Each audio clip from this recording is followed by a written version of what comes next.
Olá, querido, a paz do Senhor Jesus esteja com você. Cleiton, um amigo de vocês falando. Estamos aqui para mais uma reflexão da palavra, mais um dia onde o Senhor quer colocar algo no coração dele para nós. E hoje eu quero falar de uma coisa muito preciosa, algo que com certeza mudou a minha vida e que vai mudar a vida de vocês. Eu vim falar hoje do Espírito Santo de Deus. Querido, Deus deixou para mim uma palavra, uma revelação para essa semana, para esse dia, para esse vídeo que é espetacular. Então eu já vou dizendo desde agora, deixa o like, deixa o joinha, compartilha a mensagem, Deus vai falar com você nesse dia. Nós vamos observar no livro de Gênesis capítulo 8, a partir do versículo 7 em diante, vai estar escrito assim: E ele enviou um corvo que saindo ia e voltava até secar as águas de sobre a terra. E ele também enviou uma pomba para ver se as águas haviam diminuído da face da terra. Mas a pomba não encontrou descanso para a sola do seu pé, e ela retornou para ele na arca, pois as águas estavam sobre a face da terra. Então ele estendeu a sua mão e tomou e o puxou para si para dentro da arca. E ele ficou mais outros 7 dias e novamente enviou a pomba para fora da arca. E a pomba veio a ele à tarde, e eis que o seu bico estava uma folha de oliveira arrancada. Aleluia! Assim Noé soube que as águas tinham diminuído de sobre a terra. E ele ficou mais outros 7 dias e enviou a pomba, que não retornou a ele. Glórias a Deus, querido, aqui é uma revelação fantástica do Espírito Santo, que o Espírito Santo ministrou na minha vida. Eu já vi alguns pregadores trazendo algo sobre isso, mas isso aqui é algo específico que Deus mostrou para mim nesses dias. A primeira vez, Noé mandou um corvo. O corvo, naquela época, era um bicho assim que era considerado até imundo, porque ele come, resto de cadáver, resto de animais, faz uma limpeza, mas ele é um bicho que não era um bicho legal para o Noé ter soltado. De repente, Noé não consultou o Senhor e acabou soltando. O corvo só rodeava em roda dele. Muitas vezes nas nossas vidas nós somos assim, nós estamos investindo nas coisas erradas. Nós estamos fazendo aquilo que é imundo aos olhos do Senhor. Nós estamos fazendo coisas que não agradam ao Senhor. E aquelas coisas, elas não saem dali, elas ficam arrodeando em cima da nossa vida. E aí Noé teve uma revelação: não, mas eu vou soltar uma pomba. A pomba era levada a um animal puríssimo. Tanto é que ela era levada muitas vezes ao sacerdote como sacrifício pela expiação de pecado, pela expiação da pureza da mulher, e entre outras situações, quando a pessoa não tinha dinheiro para comprar um carneiro, um bode, uma ovelha, ele levava uma pomba, um casal de pombinhas, para sacrifício. Então, Noé solta a pomba. Na primeira vez que Noé soltou a pomba foi, voou e não achou descanso para os seus pés. Aqui, querido, há uma revelação de Deus para nossas vidas. Deus, ele falou assim para mim: Cleiton, eu sou Noé nessa representação, conjecturação. A pomba é o meu Espírito Santo, que é o que eu tenho de mais precioso. Desculpa, querido, eu estou engripado, tá? Quando eu soltei o Espírito Santo da primeira vez, ele andava sobre a face das águas e não havia terra, que está lá em Gênesis 1. Lembra que a gente aprendeu que o Espírito pairava sobre as faces das águas? Não havia onde ele habitar. Ele voltou, não havia descanso para os seus pés. Mas não é por causa de água. Eu já vou explicar para vocês. A segunda vez, Noé esperou 7 dias, o número da perfeição. 7 é o número da perfeição de Deus. E soltou a pomba novamente. Aí a pomba, ela sai e ela volta com um raminho de oliva no seu bico. Isso aqui é Deus, quando soltou o Espírito Santo, que impulsionou o Espírito Santo a descer na terra, e ele encontrou a Jesus. Encontrou Jesus sendo batizado por João Batista. E João Batista anunciando: esse é o Cordeiro de Deus, aquele que tira o pecado do mundo. Eis que dele eu não sou digno nem de desatar as correias das suas sandálias. E Jesus fala assim, e ele fala: eu não tenho direito de te batizar, você que tem que me batizar. E Jesus, respeitando a jurisdição de João Batista, indo até o deserto para ser batizado por ele. Olha como Jesus não rompe barreiras, não quebra Gente, ele foi até o deserto, ele se humilhou a ponto de ser batizado, o próprio Deus, para nos deixar como exemplo. E as pessoas querem ser orgulhosas, não respeitam. Muitas vezes você, nós não respeitamos. A área geológica, a geografia daquele lugar pertence a uma pessoa de Deus que Deus escolheu. E nós queremos ir lá e passar por cima. Jesus, se ele falasse, João Batista tem que vir até mim para me batizar, ele podia, ele era filho de Deus. Não, mas ele deixou o exemplo. Amém? Não é esse o assunto. Esse é uma pregação para outro vídeo. Mas assim, o Espírito Santo vem e a voz do Senhor clama do alto. Esse é o meu filho que eu me comprazo. Esse é o filho que eu tenho felicidade. E na parte de Noé, diz que ele voltou com um galinho de oliveira no bico. Então, a pomba voltou com um galinho de oliveira no bico. Quem que é a oliveira verdadeira, gente? É Jesus.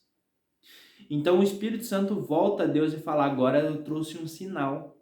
Porque a sua oliveira verdadeira, que é o seu filho, está na terra. E após ele passar por tudo que ele tem que passar, o seu propósito, de morrer na cruz, de pagar com sangue os nossos pecados, de ser redimidos, de voltar à ressurreição, voltar para o céu com todo o seu poder e glória de novo, o Senhor Deus vai enviar ele de novo, e aí o que vai acontecer? A terceira vez que Noé envia a pomba, ela não volta mais. Então o Espírito Santo desceu e está na terra, querido. Está nos nossos corações, está no nosso corpo. Os pés que ele está pousado é aqui. Ele não habita em templos construídos por mãos humanas, ele habita dentro de nós. A partir do momento que nós aceitamos a Jesus como único e suficiente Salvador, o Espírito Santo começa a habitar dentro dos nossos corações e começa a nos impelir, tirar a velha natureza. Não é automático. Aos poucos, ele vai eliminando a carne e vai trazendo nós para o Espírito, se nós escutarmos a sua voz. Ele não arromba a porta, ele é um cavalheiro. Ele vai nos apontando e nós decidimos fazer ou não. Mas chega a certo ponto, se você começar a buscar ele, que é quase imprescindível você fazer a vontade do Espírito. Você não consegue, porque há uma luz dentro de você que te guia no que você vai fazer. Então, querido, o Espírito Santo, ele é maravilhoso. Ele é o melhor de Deus que Deus podia ter deixado para nós. Quando Deus criou a lei através de Moisés, fez que lá Adão caiu, aí veio Abraão, depois veio Moisés. Ele percebeu que a lei não podia ajudar o povo, porque a lei falava assim, se você não matar, você não pode ser apedrejado. Se você matar e for pego, você vai ser apedrejado. Se você adulterar e for pego, você vai ser apedrejado. Então a lei, o cara podia viver uma vida de mentira e para a sociedade ele ser a melhor pessoa, o mais religioso. E aí surge a religião, na verdade, desses aspectos. Mas a vontade de Deus não era essa. A vontade de Deus era que o homem servisse a ele, sabendo que ele enxerga todas as coisas. E então ele mandou o Espírito Santo. E por isso que hoje nós conseguimos ser salvos, por causa dele. Por causa do sacrifício de Jesus e porque Jesus enviou ele até nós.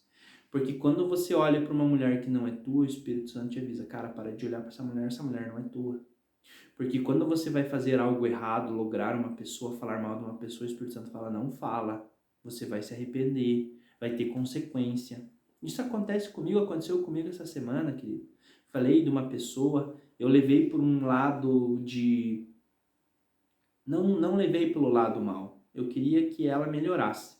E a pessoa me detonou, me falou um monte de coisa. Mas assim, eu pedi perdão para ela, falei, querido, eu não queria causar esse impacto em você, mas ele ficou bravo comigo, tá ruim comigo. Eu pedi perdão para ele, agora ele Deus. Porque eu pedi perdão, com certeza eu falhei também. Nós somos falhos, eu falho todos os dias, eu falho às vezes com a minha esposa, eu falho no meu trabalho, eu falho com os meus amigos, a minha boca às vezes fala demais. Então nós precisamos pedir perdão todos os dias, mas o Espírito Santo está nos moldando. Assim como Pedro, no dia que foi crucificar Jesus, deu uma lapada de espada no pescoço de Malco e cortou só a orelha, mas ele deu para torar a cabeça. E Jesus fez o último milagre vivo na terra, que colou a orelha de Malco de novo, né? Eu acredito que Malco se converteu na hora, a Bíblia não fala, mas eu acredito. Houve um processo. Pedro negou Jesus, Pedro chorou, se arrependeu, voltou a pescar, e no final ele fez aquilo que Deus queria, porque ele deixou a voz do Espírito Santo convencer. Então, que essa revelação, hoje, que o Espírito Santo está no meio de nós, você possa dobrar o seu joelho, se você ainda não fez, ou se você fez e não está mais nos caminhos do Senhor, dobra o seu joelho e fala: Jesus, eu te aceito como meu único e suficiente Salvador. Eu declaro que o Senhor é meu Deus, e eu acredito que o Senhor veio em carne e sangue, morreu naquela cruz do Calvário, para resgatar-me das trevas e me trazer para a luz. Perdoa os meus pecados e me dá o teu Espírito Santo para que me ajude a cada vez ser mais parecido contigo. Querido, se fizer essa oração até mesmo em pensamento, o Espírito Santo vai entrar dentro de você e algo vai começar a trabalhar para que você seja mais parecido com Jesus. Amém? Que o Espírito Santo possa habitar dentro da sua casa, dentro da sua família, e que ele possa te dar sabedoria do alto, porque a Bíblia diz, lá em Tiago, aquele que quer sabedoria, peça a Deus, que ele dá de livre e espontânea vontade, mas não para deleites humanos, e sim para fazer a obra daquilo que Deus deixou. Amém? Que Deus te abençoe, que você tenha um ótimo resto de semana, que você tenha um ótimo dia, que Deus possa te dar mais revelações dessa palavra, de palavras na Bíblia. Leia, querido, ore, jejue. Deus vai te mostrando as coisas dentro da palavra e vai ser impressionante o que o Espírito Santo vai fazer na sua vida. Deus te abençoe, em nome de Jesus.